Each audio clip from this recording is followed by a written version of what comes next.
नमस्कार। आज की कहानी क्रोध के सिर्फ 2 मिनट।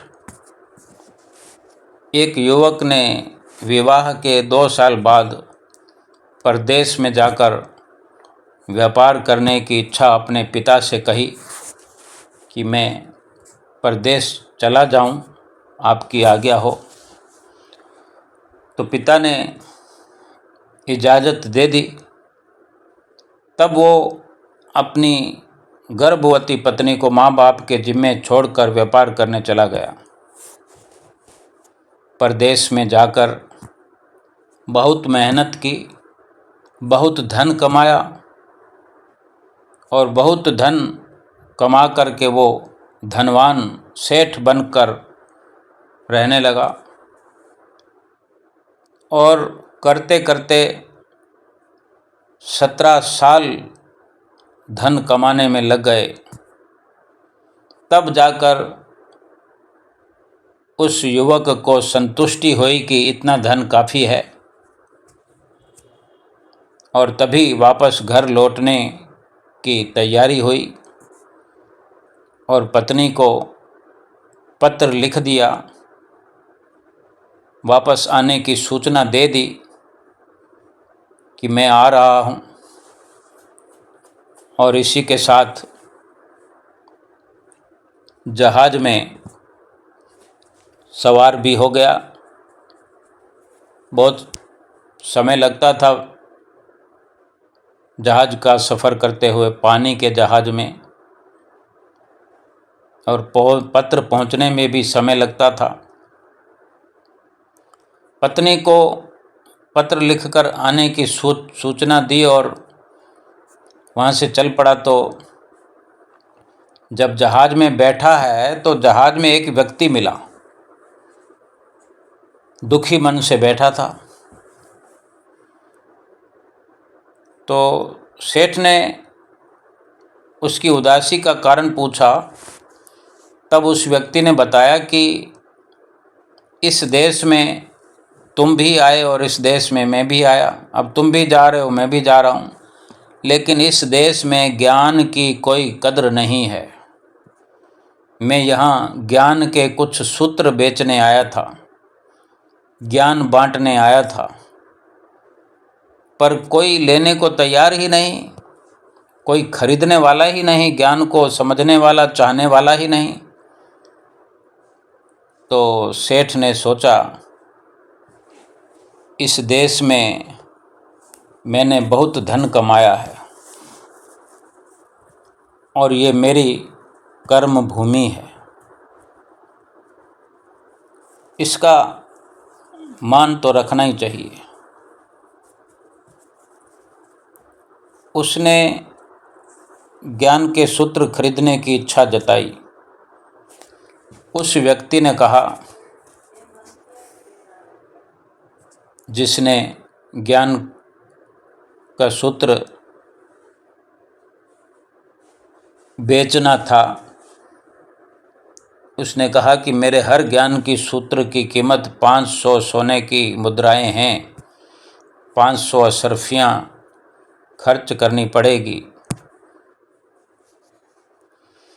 तो सेठ को सौदा तो महंगा लग रहा था, लेकिन यहाँ वो भी अपनी कर्म भूमि समझ करके इतना कमाया था, धन कमा चुका था।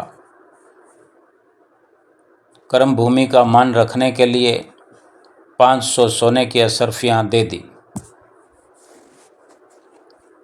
व्यक्ति ने ज्ञान का सूत्र, एक ही ज्ञान का सूत्र ले लिया।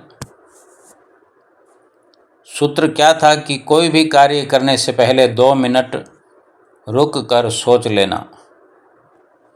ये संदेश था, बस यही ज्ञान का सूत्र था। कोई भी कार्य करने से पहले कुछ देर, कुछ 2 मिनट ही सही, सोचकर फिर किसी कार्य को अंजाम देना है।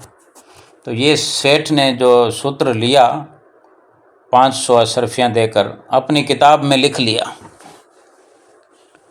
कई दिनों की यात्रा के बाद रात के समय सेठ अपने घर पहुंचा, क्योंकि लंबा सफ़र था और रात्रि के समय अपने घर पहुंचा है, नगर में पहुंचा है, घर में भी पहुंच गया। अब वो सोचता है कि इतने साल बाद घर लौटा हूँ, ये तो सबको पता है कि मैं आने वाला हूँ, लेकिन ये नहीं पता कि मैं इस वक्त आऊँगा, रात के समय आऊँगा। तो क्यों ना चुपके से बिना खबर दिए सीधे पत्नी के पास पहुँच जाऊँ और उसे सरप्राइज़ दूँ, आश्चर्य उपहार दूँ जा कर के। तो घर जो बाहर द्वारपाल खड़ा हुआ था, क्योंकि इतनी कमाई होती थी तो पैसा घर आता था, तो घर में द्वारपाल भी था, चौकीदार जिसे कहते हैं। चौकीदार को इशारा किया पहले ही कि कुछ बोलना मत, मौन रहने का इशारा किया और सीधे घर में अपनी पत्नी के कक्ष में पहुंच गया। जब वहां पहुंचता है पत्नी के कक्ष में, तो वहां का एक कुछ अलग ही नज़ारा था। वहां का नज़ारा देखकर उसके पाँवों के नीचे की ज़मीन खसक गई। जहां पत्नी पलंग पर सो रही है, पत्नी के साथ एक युवक सोया हुआ था। अत्यंत क्रोध में भर आया। क्रोध में आकर सोचने लगा कि मैं परदेश में इस पत्नी की चिंता करता रहा और ये यहाँ किसी गैर मर्द के साथ, अन्य पुरुष के साथ। इतना क्रोध आया कि सोच लिया कि दोनों को जिंदा नहीं छोड़ूंगा, और क्रोध में ही तलवार निकाल ली। बस वार करने ही जा रहा था। एक सेकंड भी नहीं लगता कि सिर धड़ से अलग हो जाते, क्योंकि सोते हुए किसी को बचने का भी अवसर नहीं मिलता। लेकिन इतने में उसे वो 500 सोने की अशर्फियों से प्राप्त किया हुआ ज्ञान का सूत्र याद आ गया। वो क्या था कि कोई भी कार्य करने से पहले 2 मिनट सोच लेना। तो सोचने के लिए रुक गया, सोच ही रहा था, सोचना शुरू किया और तलवार को पीछे खींच लिया अपने, जो हाथ आगे बढ़ाया था। तलवार को जो म्यान में वापस डालने लगा तो तलवार एक बर्तन से टकरा गई, बर्तन गिर गया और पत्नी की नींद खुल गई। जैसे ही उसकी नज़र अपने पति पर पड़ी, वो देखकर बड़ी खुश हो गई और कहा, आप आ गए, आपके बिना जीवन सूना सूना था। इतने वर्ष इंतजार में जाने कैसे निकाले ये तो मैं जानती हूँ। सेठ तो पलंग पर सोए हुए पुरुष को देखकर क्रोधित था। पत्नी कहते कहते उस युवक को उठाने लगी, कहने लगी, बेटा उठ, जाग, देख तेरे पिता आए हैं। युवक उठकर जैसे ही पिता को प्रणाम करने के लिए झुका तो माथे की पगड़ी पैरों में गिर गई, उसके लंबे बाल बिखर गए, क्योंकि वो युवक नहीं, युवती थी। वो बेटा नहीं, वो बेटी थी। सेठ की पत्नी ने कहा, स्वामी ये आपकी बेटी है।